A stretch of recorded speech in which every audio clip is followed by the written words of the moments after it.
साथ ही कुछ गलत देखकर क्रोध भी अधिक आता है। नहीं, तामसिक भोजन का जबरदस्ती त्याग करना चाहिए।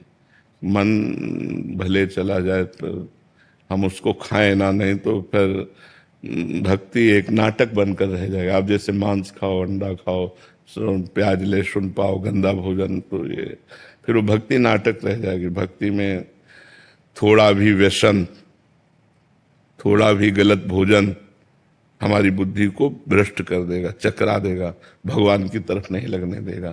तो ये जो लोग ऐसा मलिन आहार करते हैं तो फिर शुद्ध विचार आ ही नहीं सकते। शुद्ध विचार, शुद्ध भाव।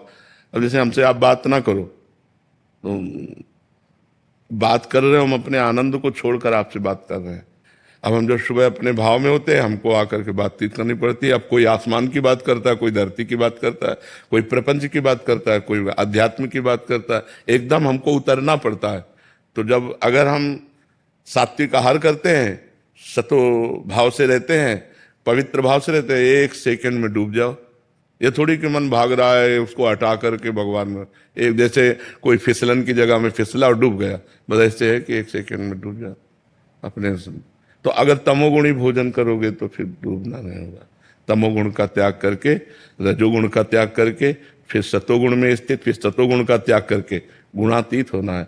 अच्छा, दूसरों के सुख के भाव को यदि हम अपने हृदय में नहीं धारण करेंगे, फिर हमारी भक्ति का मतलब क्या रहा?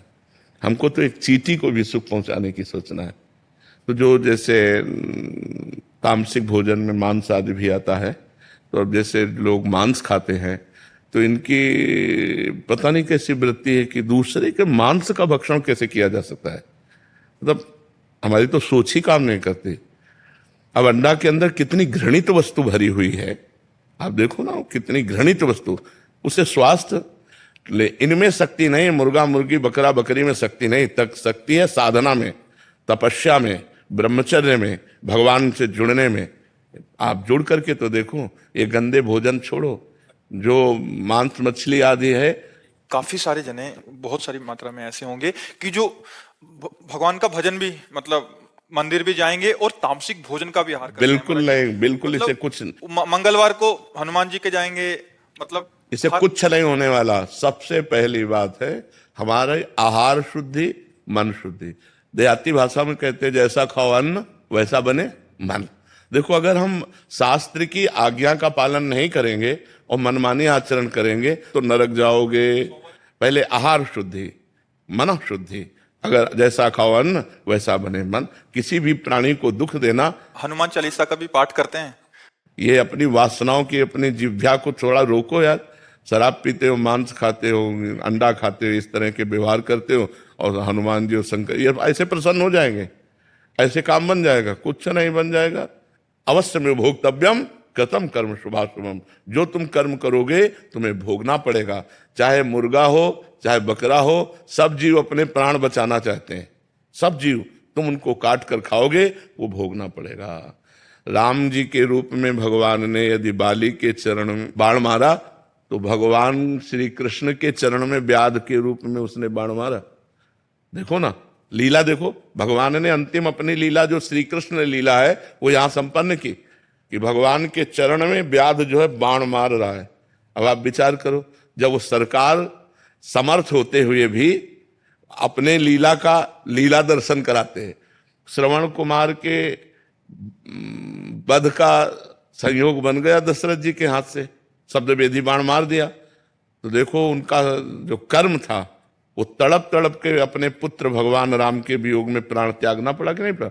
भगवान उसको मिटा सकते थे, लेकिन भगवान नहीं मिटाते। अवश्य में वो भोक्तव्यम, गीता जी में कहा है। इसलिए हमारी प्रार्थना है कि तमोगुणी भोजन का त्याग करो, सात्विक भोजन, और संयम से रहोगे तो तुम में जो बल आएगा वो एक महान पवित्र बल होगा। आज बल नहीं दिखाई देता, चेहरे में कांति नहीं है, विचार में पवित्रता नहीं है। ऐसा नहीं, हम पशु नहीं हैं, हम मर्यादा से चलने के लिए हैं। हमारी मर्यादा बनाई गई, शास्त्र मर्यादा हमारी कानून व्यवस्था है। यदि हम शास्त्र मर्यादा से चलेंगे, शास्त्र कानून से चलेंगे, तो हमारा मनुष्य जीवन सार्थक हो जाएगा, नहीं तो निरर्थक हो जाएगा। जैसे आजकल बच्चे कहते हैं हम स्वतंत्र हैं। नहीं, स्वतंत्रता नहीं।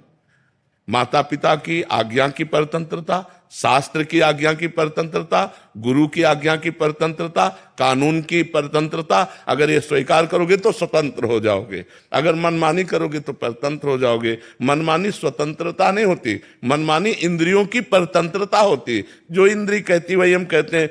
आप अपने को स्वतंत्र समझते हैं इंद्रियों के गुलाम, मन के गुलाम, तो स्वतंत्रता कहाँ है? स्वतंत्रता तब होगी जब हमारी बात पुनः समझ ले, शास्त्र आज्ञा के अधीन चलोगे, गुरु के अधीन चलोगे, संतों की वाणी के अधीन चलोगे, भगवान शास्त्र और संतों के रूप में विराजमान है, तो आप स्वतंत्र हो जाओगे, माया मुक्त हो जाओगे। तो आचरण और भोजन, ये दो का बहुत बड़ा योग है। अगर हमारा भोजन ठीक तो हमारे आचरण ठीक होंगे, हमारे आचरण ठीक तो हम भगवान को प्रसन्न कर सकते हैं। गंदा आचरण, अभी कल परसों एक प्रश्न आया था कि गांव देहात में महाराज जी क्या है कि छोटे छोटे देवी जी के मंदिर हैं और गांव में किसी के घर में बच्चा हो रहा है या शादी हो रही है तो महाराज जी बकरा लेके और फिर उसका वो करते हैं, बलि देते हैं। फिर महाराज जी फिर पूरे गांव वाले आते हैं, फिर पूरा मांस वो करते हैं, मंदिर भी जा रहे हैं महाराज जी, देवी की आराधना भी कर रहे हैं। ये उसके सब बाद ये भोजन, ये आसुरी वृत्ति है, इससे भगवत प्रसन्नता नहीं होती। हम सबको ये बताना चाहते हैं, जगदम्बा को जगत जननी कहते हो तो बकरे की भी माँ है,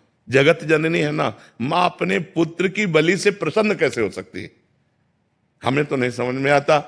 और जब वो जगत जननी है तो बकरे की भी मां है, वो भैंसे की भी मां है, वो गाय की भी मां है। वो मां जो जगत माता है वो अपने पुत्रों की बलि से प्रसन्न कैसे हो सकती है? अगर वो प्रसन्न होती तो तुम्हारा मंगल हो जाता। किसका मंगल हुआ बकरे की बलि चढ़ाकर? हमें बताओ। देवी अप्रसन्न हो जाएंगी अगर नहीं किया ऐसा, तो महाराज जी ये भी माने। अरे अगर वो अपने स्वरूप में आ जाए तो सबको चाट जाए, उनको, वो तो महाकाली है, महाकाल स्वरूप भी है, तो वो दुष्टों का संहार करने के लिए रूप माता जी ने धारण किया। वो दुष्टों का खून पिया, जो संसार के पवित्र जीवन जीने वालों के लिए वो मृत्यु काल रूप थे। जैसे महिषासुर, शुम्भ निशुम्भ, रक्त बीज, माता जी ने इनका संहार किया। इन बकरी बकरों का थोड़ी संहार करने से माता जी प्रसन्न हो जाती है। ये तो मूर्खता है, कोरी मूर्खता है। कभी माता जी प्रसन्न नहीं होती। हमें लगता है कभी ऐसे कार्य नहीं करने चाहिए और ये सोचो कि माँ प्रसन्न हो जाएंगी, मुझे ऐसा नहीं लगता। माँ ऐसे नहीं, कुपुत्रो जायते क्वचिदपि कुमाता न भवति। माता जी तो तब प्रसन्न होंगी जब सब पर दया करने लगो, सबको सुख पहुंचाओ, नाम जप करो, अच्छे आचरण करो, तो जगदम्बा प्रसन्न हो जाएगी। अगर फिर